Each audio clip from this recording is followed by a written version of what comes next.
The Biden administration is asking companies to follow through on the vaccine mandate. That's after a court temporarily halted it. This comes as President Biden is asking the court to lift the order altogether. The Astroworld concert organizers are facing lawsuits. That's after Friday's tragedy left 8 dead and hundreds wounded. Authorities released the names of those who died. And we sat down with Dr. Rami Hashish, principal at the National Biomechanics Institute, to learn how people can protect themselves in such situations. Tune in to Deep Dive as we explore these topics and more. Hello and welcome. This is Deep Dive and I'm Tiffany Meier. Let's switch things up today and touch on the Astroworld tragedy last Friday that left 8 dead and dozens wounded. Event organizers are facing dozens of lawsuits. This comes as questions remain around what really happened. And we have a special guest today, Dr. Rami Hashish, to advise on how to keep oneself safe in those situations. But first, some updates. The debate around vaccine mandates continues. After a court temporarily halted President Biden's vaccine mandate, the administration is still asking companies to follow it. We say do not wait to take actions that will keep your workplace safe. The court struck it down because it believes the petitioner's case showed there could be constitutional issues with the mandate. And the petitioner said the mandate exceeds OSHA's authority. But the Biden administration disagrees. It is asking the federal court to lift its order blocking it. And it says OSHA can enforce the rule through the powers Congress has given the health administration. And the Department of Justice has argued against the mandate pause as well. And Biden is seeking to consolidate all of the legal challenges to his mandate. At least 27 states, plus several businesses and associations, filed legal challenges against the mandate. The mandate would apply to private businesses with more than 100 workers.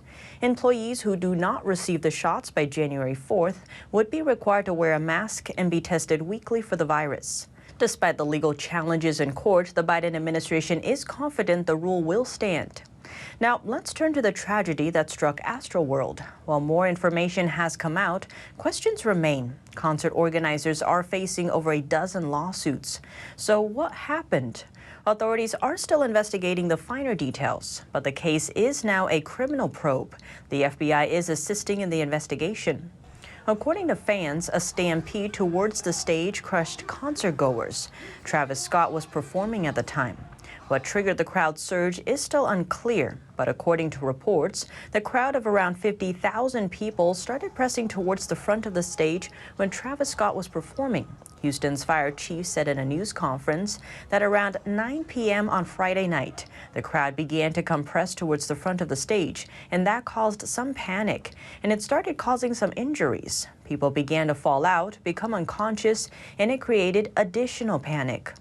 30 minutes later, at 9:30 p.m., he declared it had turned into a, quote, mass casualty event. He added that emergency response teams transported 17 people to area hospitals, with 11 of the victims in cardiac arrest. The youngest was just 10 years old. As of Sunday, at least 13 remain hospitalized. More than 300 people were injured. At 10:10 p.m., the concert was cut short. That's according to Houston Police Department Chief Troy Finner. So what's the setting like? While there were 50,000 present that night, the fire chief says the open venue is able to host up to 200,000 people. The doors in and out of the venue remained open throughout the event. There were 528 police officers and 755 security officers present at the event. Most were inside the venue. Police said they made 23 arrests at the festival for trespassing, as well as 1 arrest for possession of marijuana and 1 arrest for public intoxication. One area sparking suspicion is reports of a security officer getting stabbed by a needle. Houston Police Department Chief Troy Finner confirmed reports that a privately hired security agent passed out after he tried to restrain a citizen and felt a prick on his neck. Medical staff later treated the security agent with Narcan. Finner said he was revived and the medical staff did notice a prick that was similar to a prick that you would get if somebody was trying to inject. Now, as for the crowd surge, the assistant fire chief talks about the deadly stampede. When you know you're going to have this type of crowd that is large, that can easily converge onto a stage, it's better to hold it in a traditional brick and mortar venue where there's compartmentalization going on, where you can kind of control the crowd movements. There's no ability for someone who has a ticket in the back of a venue that would be able to make their way to the front of the venue. And now we are learning more about the 8 people who lost their lives in the deadly crowd surge. 2 of the victims were teens. The rest were in their 20s, ranging in ages between 14 and 27. According to Harris County authorities, they were from Texas, Illinois, and Washington. Among the victims, 16-year-old Houston area high school student Brianna Rodriguez. That's according to a GoFundMe account her family established. And 23-year-old Rodolfo Pena is also among the 8 people who died. His older brother posted this photo of him on a GoFundMe page for funeral expenses and a memorial. On Sunday, the University of Dayton confirmed that Franco Patino died after the crowd surge as well. He was 21. Other victims include Jacob Urinek and Danish Baig. And another victim, Axel Acosta's lawyer, talks about the lawsuits. The immense force of the unruly and out-of-control crowd created by the defendant's gross negligence created such significant pressure onto his body that he could not breathe. The air was literally slowly squeezed out of him. Now, as for the investigation, Houston's mayor has promised families and the public that a thorough investigation will be conducted, adding that any mistakes would be openly disclosed to avoid such a tragedy from happening again. And Texas Governor Greg Abbott said he is making state resources available for the investigation. He said what happened at Astroworld Festival was tragic, and our hearts are with those who lost their lives and those who were injured in the terrifying crowd surge. Astroworld is now working with authorities to identify what went wrong. Now, as to the event organizers, Live Nation is the world's largest concert promoter. The company owns Ticketmaster and is behind such events like Lollapalooza. 2 years ago, the first Astroworld Festival in 2019 was held at the same venue as this year's. 3 people were injured in a stampede that year. Authorities are still trying to determine who, if anyone, might be charged. So how can crowds lead to injuries or even death? And how can one protect oneself in such a situation? Here's Dr. Rami Hashish, principal at the National Biomechanics Institute, with those answers. Dr. Rami, thank you so much for joining us today. Great to have you on the show. It's a pleasure. Thank you for having me.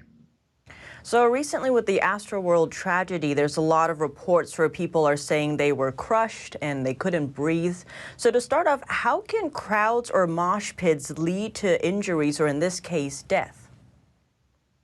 Well, the fundamental issue and the leading cause is that when people are in those types of environments, they completely have no control over it, right?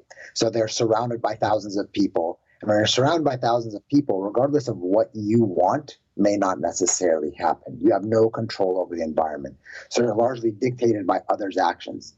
And unfortunately, what typically happens in mosh pits and what they found is there's this concept of groupthink, where somebody or some group of people decide to take an action, such as bum rushing the stage, for instance, or trying to get further up in the crowd.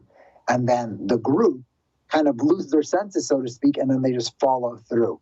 And they kind of disregard probably their better judgment. And that leaves individuals who are already in the mosh pit, even if they don't really desire to do that, completely vulnerable. So say someone were to find themselves in such a situation where, the crowd has taken over. What are some ways of maybe protecting oneself, or is there anything you can do? The main thing that you can do is protect your head, right? So about 50 to 60%, and sometimes estimates of even more than that, the injuries that occur to people in mosh pits are to the head. So, and that's a scary statistic, right? That's a very scary statistic. That's a higher number than what happens in football or rugby or some of these contact sports. So your head is extremely vulnerable in a mosh pit because there's a myriad of factors that can contribute to head injuries, whether that's flailing of arms or being pushed to the side or hitting your head on somebody's other body part or even falling down, right? So the number one thing you should do is to protect your head. And then secondly is you don't have to follow the crowd. Just if all the crowd is moving forward doesn't mean that you have to move forward. That's at that point, that there's something dangerous happening. And typically, if there's something dangerous happening, we want to avoid it, right? So it's okay, and it's actually advised to move away from the crowd as much as you possibly can. If they're all moving in one direction, move away from that direction. Two things I'd like to add. The first thing is the best thing that people can do now is to educate themselves, right? There are certain telltale signs of a mosh pit or a concert becoming dangerous. And some of those telltale signs include increases in the loudness of the music with simultaneous synchronization or increased motion of the people in the crowd. With this kind of groupthink, everybody's deciding to do one singular action, such as bum rush the stage or body slam one another, while you have the synchronicity of the lights, increase in heat because a lot of people are kind of swelling on top of one another. So those are all telltale indicating signs that it may be signs of danger, that the entire crowd is becoming in a manner that may cause you harm, right? So it's very important that people are aware of that. And furthermore, there's this idea of more of like a psychosocial concept, which is, yes, when we go to different concerts, we want to enjoy it and we want to dance, and that's all fine. But there's also this general responsibility that we don't completely get lost in that moment, and that we place the onus on ourselves, and that we don't necessarily follow the crowd when they're doing something wrong, and that we don't get lost, and that we just start acting irrationally when we typically wouldn't, right? So there's some sort of education that we have to remind ourselves with that we probably already know, which is that the onus is on ourselves to take care. Well, Dr. Rami, thank you so much for joining us today. Thank you very much. And now, before we end, in some lighter news, a young pizza maker in the Netherlands has combined two of his passions, pizza and skateboarding. Take a look. Saman Flowerboy Kashibari makes skateboards out of his pizza. He dabs the pizza so it doesn't go moldy, lets it dry for a week before sealing it with chemicals. Then he lets that process dry for about 10 days to harden. I skateboard for like 18 years now. So I was like, pizza, skateboard, pizza skateboard. I have to make a pizza skateboard. So I went on Google, I checked it if there was some crazy person that already made this. He also makes other things from pizza, stools, tables, or pictures of real pizza to hang up. But what do you think? Let me know below. Thanks for tuning into Deep Dive. I'm Tiffany Meier, and see you soon.